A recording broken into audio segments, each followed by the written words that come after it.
చంద్ర TV news. Nizamabad జిల్లా ఎర్గట్ల మండలంలో తాళ్లరాంపూర్ గ్రామంలో గౌడ కులస్తులపై జరుగుతున్న వేధింపులపై సిపిఎంఎల్ న్యూ డెమోక్రసీ స్పందించింది.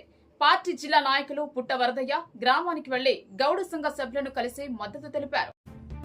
గత 6 నెలలుగా గ్రామాభివృద్ది కమిటీ తమపై వివక్ష చూపుతోందని గౌడ సోదరులు ఆవేదన వ్యక్తం చేశారు. ఈ సందర్భంగా పుట్ట వరదయ్య మాట్లాడుతూ గ్రామాభివృద్ది కమిటీలు రాజ్యాంగేతర శక్తులుగా మారి చట్టాన్ని చేతిలోకి తీసుకుంటున్నాయన్నారు. తాళ్లరాంపూర్ సంఘటన దాన్ని మరోసారి నిరూపిస్తోందని అన్నారు. ఎన్ని ఫిర్యాదులు చేసినా ఇంతవరకు చర్యలు లేవు. కమిటీలు చట్టబద్దమైనవి కావు, వెంటనే రద్దు చేయాలని వారు డిమాండ్ చేశారు.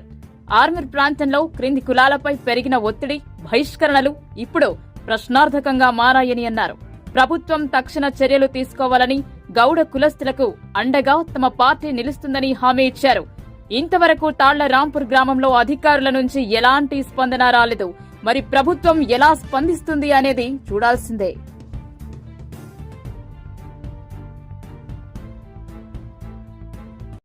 తాళ్లరాంపూర్ గ్రామము, ఎర్గట్ల మండలము, నిజామాబాద్ జిల్లా. అయితే మేము గీతా కార్మికులము. మా గౌడ కులస్తులు గత 6 నెలల నుంచి పడుతున్న మా ఆవేదనను ఎవరు పట్టించుకోవట్లేదు. ఏ ప్రభుత్వం కూడా పట్టించుకోవట్లేదు.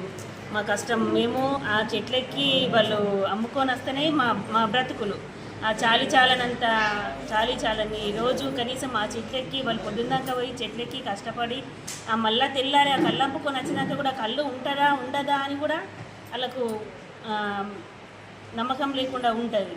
ఆ 200-300 కళ్ళకు ఆ 200-300 కళ్ళలా మేము బతకాలా, మా పిల్లల్ని బతికించుకోవాలా, మా చదువు చదివించుకోవాలి, ఇవన్నీ చేసుకోవాలి. అట్లాంటి వారిని చాలా బాధ పెడుతున్నారు మా వీడీసీ మెంబర్సు.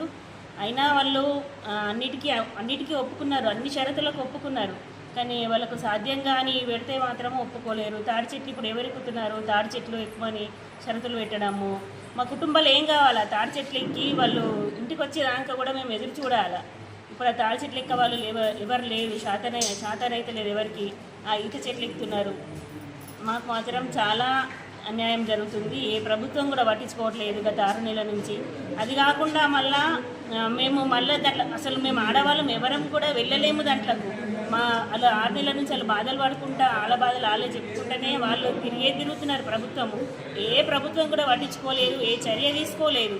మళ్ళా అదే పగ మా ఆడవాళ్ళ మీదకి వచ్చింది. రామాలయం జాతర, మా రామ మందిరంలో మా ఊర్లో అది ఒకటే జాతర, పెద్ద జాతర. ఆ జాతరకు మేము అందరం వెళ్ళిన తర్వాత అందరికీ మైకులు అనౌన్స్ చేసినప్పుడు ఎప్పటిలాగానే వెళ్ళిన తర్వాత అందరం కూర్చున్న తర్వాత పంతులు వస్తలేడని మేము చూస్తున్నాము. పంతులు రాలేదు. పంతులు వచ్చి ఏమని చెప్తున్నాడంటే, అమ్మ మీరు ఇక్కడ ఎవరెవరు ఉన్నారో గౌడ కులస్తులు మీరు బయటకు వెళ్ళిపోవాలా అంటే మాకేం అర్థం కాలేదు. మేము ఎందుకు వెళ్ళాలా మరి అంటే మాకు ఏ ఇష్యూ తెలియదు.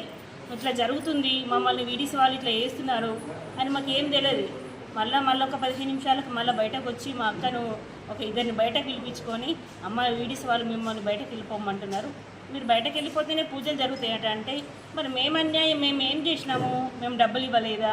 మేము అన్ని ఇచ్చినాము, మేము ఎందుకు వెళ్ళిపోవాలా అని అంటే, దయచేసి ఇక్కడ ఏం న్యూసెన్స్ చేయకండి, వెళ్ళిపోండి అని అంటే మేము అక్కడి నుంచి బయటకు వెళ్ళిపోయి పోలీస్ స్టేషన్కి వచ్చినాము. పోలీసు వాళ్ళు ఇక్కడికి వచ్చి మాకు జరిగిన అన్యాయం ఏంది అదంతా తెలుసుకున్నారు.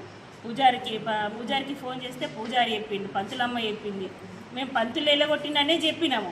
ఆ పంతులకు ఫోన్ చేస్తే నాకు వీడీసీ వాళ్ళ ఒత్తిడి వల్ల నేను వాళ్ళని వెళ్ళిపోమన్నా, నాదేం తప్పు లేదు అని పంతులు చెప్పిండు. తర్వాత ఇక మేము పోలీస్ స్టేషన్కి వెళ్ళి కేసు పెట్టినాము. కేసు పెడితే ఇప్పటి వరకు కూడా ఎవ్వరు కూడా మాకు న్యాయం చేయలేదు. ఇప్పటికి 7 రోజులు అవుతుంది. 7 రోజుల నుంచి వాళ్ళని పట్టుకపోలేరు. మాకు ఏ న్యాయం కూడా జరగలేదు. మమ్మల్ని ఎవ్వరు పట్టించుకునే నాదులు కూడా లేరు. మమ్మల్ని దయచేసి